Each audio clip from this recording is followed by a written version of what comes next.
जो आज का आर्टिस्ट है ना, मैंने कहा जो हमारे आज के मेहमान हैं, मेहमान भी है, मेहमान के साथ साथ मेरा खास मित्र है और हमने साथ में बहुत काम किया है। ये मेरा सौभाग्य है, मैं आज मैं सही बात बताऊं आपको। Hello hello Dev ji. देव, तेरा दोस्त मनीष आजाद बोल रहा है। अरे मेरे भाई क्या हालचाल। बहुत बढ़िया देव, आज सच में मुझे मनीष आजाद मुझे बहुत खुशी हो रही है आज तुमसे ना ऐसे बात करके अपने शोज में।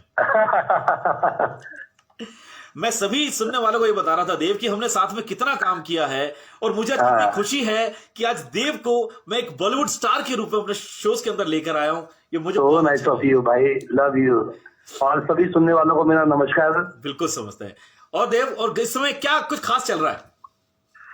खास कोरोना काल में तो जैसा स्थिति सबको पता ही है, लेकिन हाँ अभी मेरे पास एक काम आया है। मैं कल ही निकल रहा हूँ गोरखपुर। हाँ। एक 25 दिन का शूट है, एक इंटरनेशनल फिल्म फेस्टिवल के लिए फिल्म बन रही है। वाह क्या बात है। तो उसके लिए जा रहा हूँ। और आपको आपकी फिल्म के लिए, द आर्टिस्ट पिकअप के लिए बहुत बहुत बधाई आपको। अरे भाई बहुत बहुत धन्यवाद, बहुत बहुत धन्यवाद। दो आर्टिस्ट पिकअप फिल्म थी। मैं आप सभी लोगों को बता दूं कि देव की वो फिल्म पूरे पीवीआर के अंदर लगी थी और एक ही सिंगल, एकमात्र पोस्टर जिसमें देव नजर आता है। सपने पूरे होते हैं, ये मैंने जीवन में देख लिया। मैं बिल्कुल जरूर होते हैं देव। मैं तो सिर्फ ये मैं कहूं कि एक पुराना वो समय था जब हम लगातार हम दोनों काम किया करते थे। आज ये वाला समय है। देव कैसा लगता है अब? आप देखो, तरक्की तो सभी को अच्छी लगती है जीवन में। मेहनत आदमी इसीलिए करता है कि उसको तरक्की का मुंह देखने को मिले। बिल्कुल सही बात है। तो बहुत बहुत खुशी होती है कि हम जिस सपने को लेके लगे रहे उसको हमने साकार होते हुए देखा। तो ये बहुत कम लोगों के नसीब में होता है कि आप जो चाहते हैं वो हो जाए। बिल्कुल सही बात है। बिल्कुल तो बहुत दिक्कतें आई जिंदगी में कि एक लाइन ऐसी चुन ली थी कि खुद पे ही शक होने लगा था। इतनी लोगों की बातें सुन चुके थे कि यार पता नहीं कुछ होगा लाइफ में या नहीं होगा। बिल्कुल सही। But God is great. तो सब अच्छा हुआ। लेकिन मैं देव यहाँ पर बोलूंगा, भगवान जी तो साथ देते ही हैं, लेकिन साथ साथ में तुम्हारी मेहनत वो आपको आगे, आपको ना सोना बनाती है बेसिकली।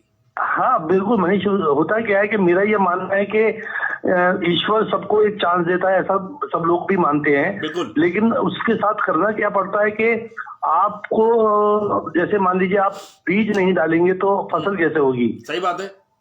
तो आपको कर्म के बीज डालने पड़ते हैं और फिर एक दिन आता है जब भगवान आपके लिए बारिश करता है और फिर वो बारिश की वजह से पानी मिलता है उस बीज को और वो फिर पौधा और पेड़ बनता है।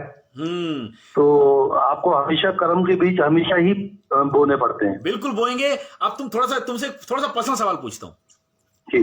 अभी बीच में जब लॉकडाउन चल रहा था, सारे लोग घर में थे, तो ऐसा कौन सा काम था जो नहीं किया? क्योंकि सारे काम तो कर रहे होंगे ना तुमने। कौन सा काम ऐसा जो नहीं किया? हाँ, जो काम मतलब ऐसा तुम्हें लगता है कि यार ये काम नहीं किया, बाकी झाड़ू पोछा बर्तन ये तो सभी कर लिए। यार मुझे कुकिंग नहीं आती है तो मैंने कुकिंग नहीं करी। तो उसके अलावा वेब सीरीज बहुत देखी, फिल्में बहुत देखी। परिवार के साथ एक बहुत लंबे टाइम के बाद एक अच्छा समय बिताया जो नॉर्मल टाइम में नहीं बिता पाते थे। बिल्कुल सही। तो घर वाले भी नाराज रहते थे कि भाई हमारे लिए आप पे टाइम ही नहीं है। सही बात है। तो वो जीवन भर की सुनहरी यादें हैं कि यार ये कोरोना काल कुछ भी बुरा कराओ, लेकिन इसने अच्छा ये करा है कि परिवार को एक साथ रखा समय दे दिया एक लंबे समय तक। तो देव, कभी कभी लगता नहीं कि जो घर में काम करने वाली आती थी, अगर उसको हम मना कर दें तो हम कर सकते हैं वो काम? 100%। अब तो मेरी वाइफ ने काम वाली हटा ही दी है। तो क्या लोग अब कर तो दिया यार, अब कर रहे थे हम तो, इससे हो गया ना, सब कर रहे हैं हम। बिल्कुल सही बात है, सब काम हो तो और हमें भी हाथ बटाने का आदत पड़ गई है कि पहले बिल्कुल हाथ नहीं बटाते थे। अब मजबूरी में ही हुआ, लेकिन वो हो गया। देखो मतलब घर में कोई ऐसा कोना बचा नहीं होगा जहाँ की सफाई ना करिए तुम। बिल्कुल भाई। और देव, इनसे ये भी पता लगा कि यार मेरे घर में ये सामान भी पड़ा हुआ था, मुझे आज तक पता ही नहीं। हाँ करेक्ट है। आपको पुरानी चीजें इतनी मिली। मैंने अपना पुराना बैग खोला, उसमें मेरे बहुत पुराने दोस्तों के साथ फोटोग्राफ थे। मैंने सबको क्लिक करा सबको उनको अलग अलग दोस्तों को सबको वो फोटोग्राफ भेजे, वो लोग बड़े खुश हुआ, अरे यार ये यादें तो फिर वो यादें ताजा हो गई, फिर फोनों पे बातें हुई। बिल्कुल सही है। और ये वाला समय जो था ना, ये मतलब साथ में बिताकर जो लोगों के साथ रहे, ये वही वाला समय अच्छा रहा ये। हाँ, बहुत बहुत कमाल, बहुत कमाल। देव, आज जो इस समय मेरा शोज है, तुम्हारे आशीर्वाद से, तुम्हारे प्यार से, ये कम से कम विदेश के अंदर 24 देशों के अंदर देखा और सुना जा रहा है, और भारत में लगभग 44 ऐसे शहर हैं ये जहां पर तुम्हारी आवाज जा रही है इस समय।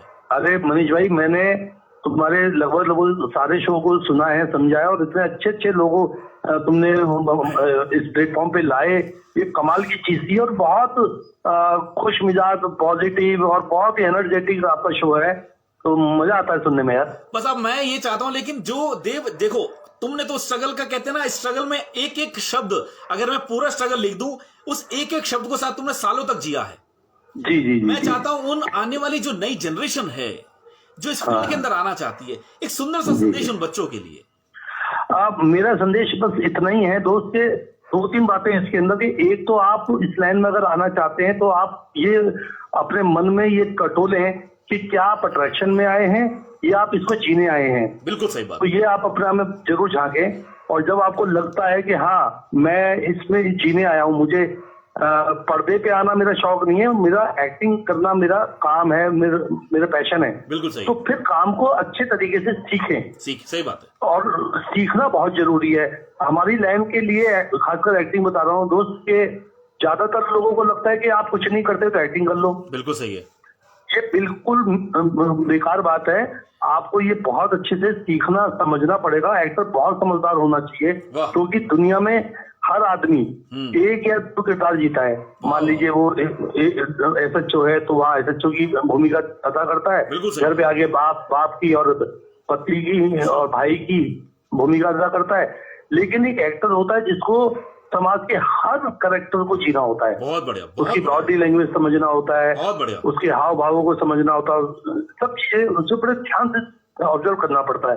तो एक्टर को बहुत समझदार होना चाहिए। वाह। तो प्लीज प्लीज प्लीज मैं सबसे इतना ही कहूंगा कि दोस्तों सीख के आओ, काम की कमी नहीं है, जिसको काम आता है उसको काम ना मिले ऐसा हो ही नहीं सकता। देर हो सकती है पर अंधेर नहीं है। क्या बात है देव, बहुत अच्छा, बहुत अच्छी सुंदर बात। अब तेरी और मेरी बात हुई थी, मैं गजेंद्र सर को बताऊंगा। जी, उनको मैं बताऊंगा कि हम दोनों की बात हुई है, सर को बड़ा देव, हमारा जो शो है यार, ये फरमाइशी प्रोग्राम है, और मैं चाहता हूँ एक वो गीत जो हम तुम्हारे फरमाइश के पसंद का गीत, हम सब उसका आनंद उठाएं। मेरा एक बहुत पसंदीदा गाना है, हुस्न पहाड़ों का क्या कहना के 12 महीने या मौसम जाड़ों का, राम तेरी गंगा। और ये गाना, हाँ ये गाना मेरे फेवरेट इसलिए भी है क्योंकि मेरी जो धर्म पत्नी है वो हिमाचल पहाड़ से है, तो मैं अक्सर उनको देख के ये गाना गुनगुनाता रहता हूँ। तो मैं चाहूंगा कि आज ये गाना चले। जब तुम घर जाओगे ना तुम्हें 1 रोटी एक्स्ट्रा मिलेगी, ठीक है? थैंक यू भाई, भाभी जी को नमस्ते कहना और अंकल आंटी को नमस्ते कहना मेरी। थैंक यू भाई, love you. Thank you Dev.